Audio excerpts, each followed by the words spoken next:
Welcome to the Team G3 presentation. My name is Amin Isaza, the leader of Team G3, PhD student of Mechanical Engineering and member of Continuous Commissioning Team at Energy System Laboratory of Texas A&M University.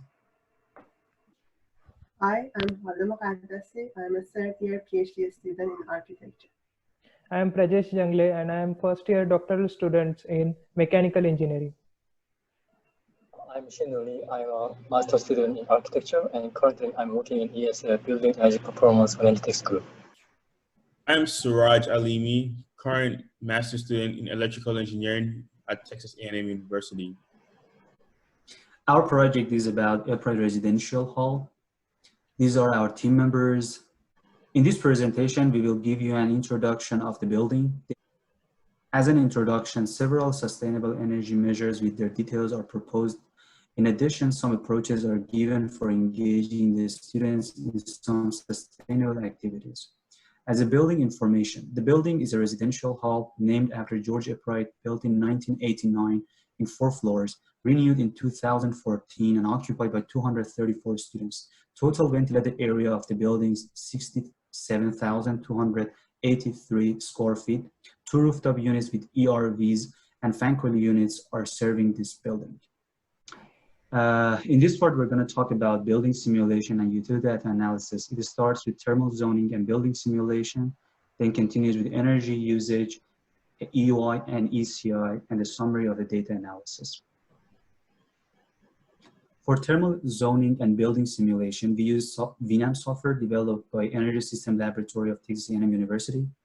For zoning, we split the building into 2 zones, interior and exterior. The interior zone encompasses the hallways, and the exterior encompasses the rooms, stairways, and the rest of the building. And on the right side, you can see the district hot water calibration result for 4 years, and same for district chill water calibration and electricity calibration. And the table on the left side gives you the normalized mean bias error of this calibration.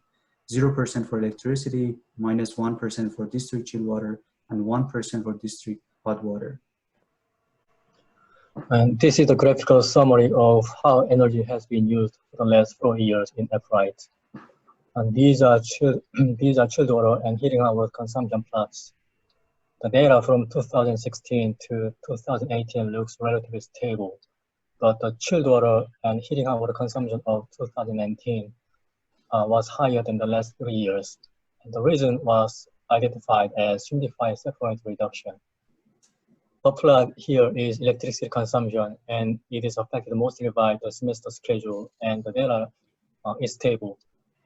The lower plot here is energy balance. The concept of energy balance was proposed by Shao and Dr. Claridge in 2005, and it can be used to check the data quality of measurement data of building. And energy balance is calculated by electricity minus chilled water plus heating and water. And judging from the fact that the energy balance versus outside temperature is clean without outlier, the coordination of HVAC system has not been broken for the last 4 years. And we compare the chilled water and heating hot water use intensity with weather normalized one.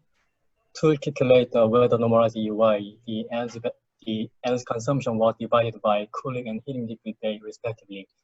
And seeing the weather normalized EUI, we can double check that the increased consumption of 2019 was not a result of the severe weather condition. And the figure on the right side is total site EUI with its components. You can see that the chilled water accounts for the biggest portion of energy use. The total site EUI of Eppright is higher than the national median EUI for residence building, which is 57.9 kBTU per square feet. And here's a summary. As you can see, the plot on the bottom, Eppright is using less amount of energy than many other residence buildings.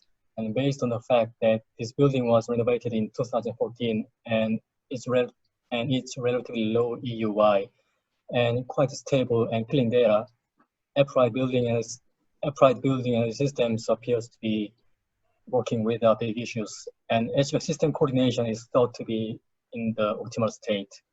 So rather than further adjusting HVAC system, it will be worthwhile to consider a way to fundamentally reduce the energy load itself. For example, passive design retrofit solar PV or change or lighting type may be able to be used in this regard. Thank you, Shinwu. Now we will look at some sustainability measures and student engagement opportunities. First, we'll start with optimizing lighting energy use. First consideration for sustainability is the lighting upgrade. Currently, the Eppright Hall has T8 fluorescent lights, and we recommend them to replace all the tubes with LED retrofits. LEDs are highly efficient, with 95% of energy supplied getting converted to light. This helps us to get away with lower wattage, keeping same lumens as compared to T8s. Currently, the T8 use 32 watts per lamp, whereas the LED will be using 15 watts per lamp, leading to a huge savings in energy. For this to work, we have to keep the length to be same so that they can fit on current holders. Considering the cost of replacement and the energy savings, the total savings add up to $1,981 per year. The high cost of LED led to an implementation cost of $1,482, although the payback of only 9 months. On top of this, there are significant reductions in emissions due to lower energy use. We want to further reduce these savings by adding a dimming and occupancy sensor, which will be programmed to dim half the lights in the hallways. We will be saving 1/4 of the energy, and implementing this will have a payback of only 2 years. There is a huge potential from dimming, and the savings can be really high in this case.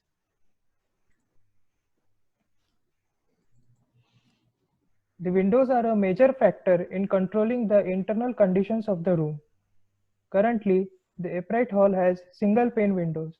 On upgrading them to double pane windows, we can save 12% in utilities, 21% on cooling loads, and 31% on heating loads.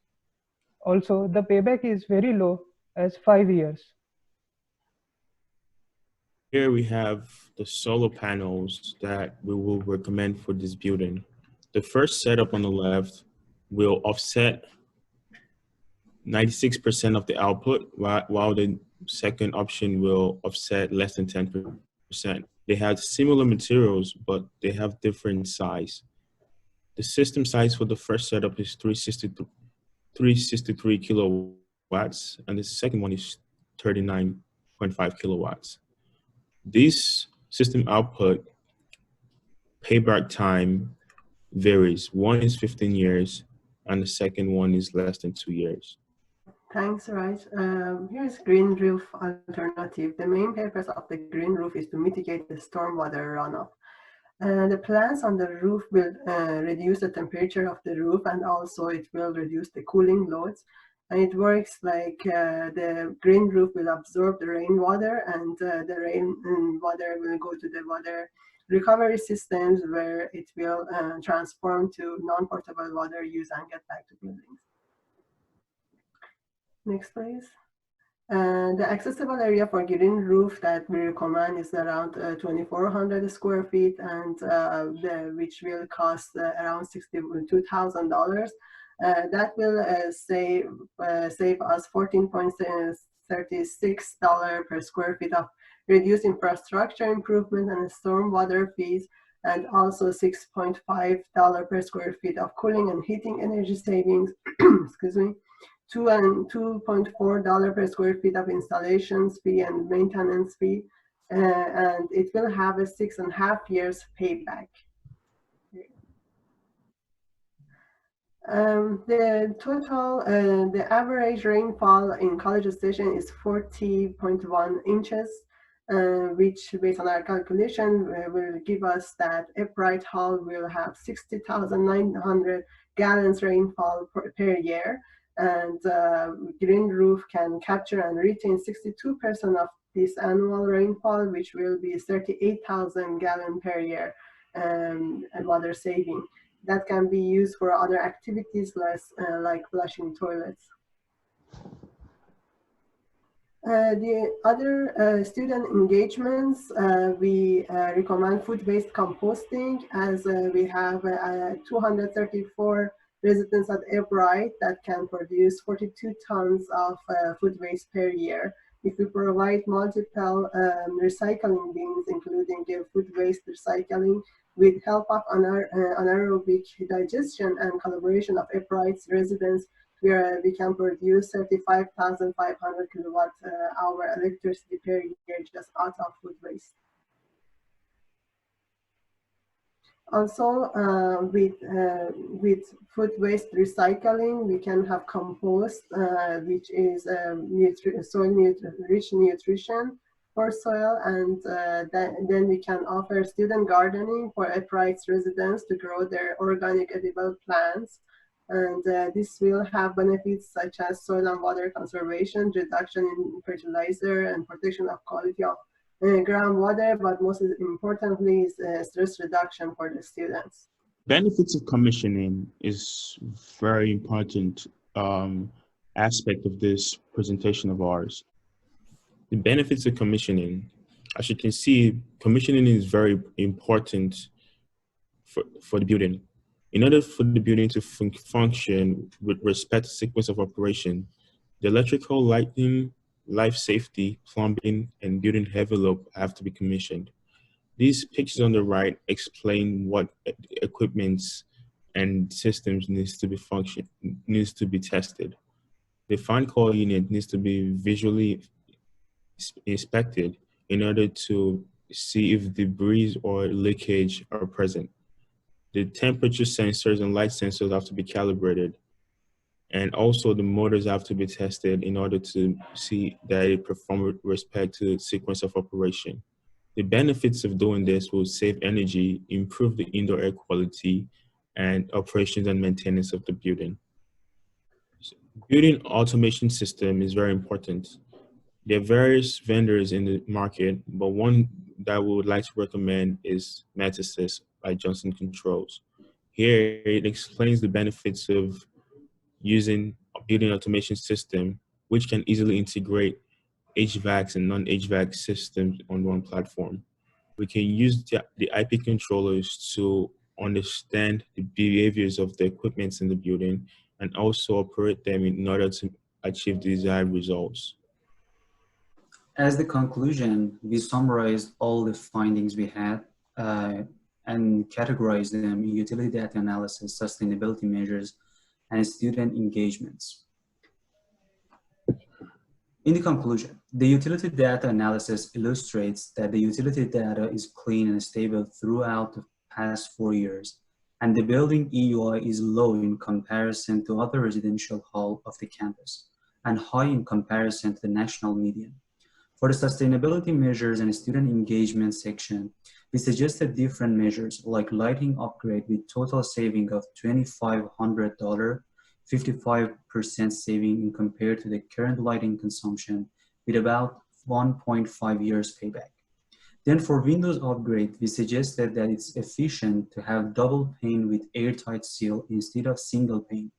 This measure saves 12% of the electricity, 21% of cooling, and 31% of the heating with less than 5 years payback.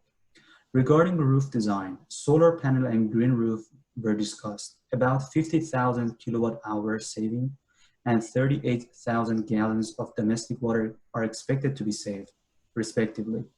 For the last part, student engagement, food-based composting and student gardening were proposed, which can accommodate in organic food production, soil and water conservation, reduction in fertilizer, and helping students to ease their stress alongside the 36,000 kilowatt hour electricity production. Thank you all judges for the time and attention. Please reach out to us if you have any questions.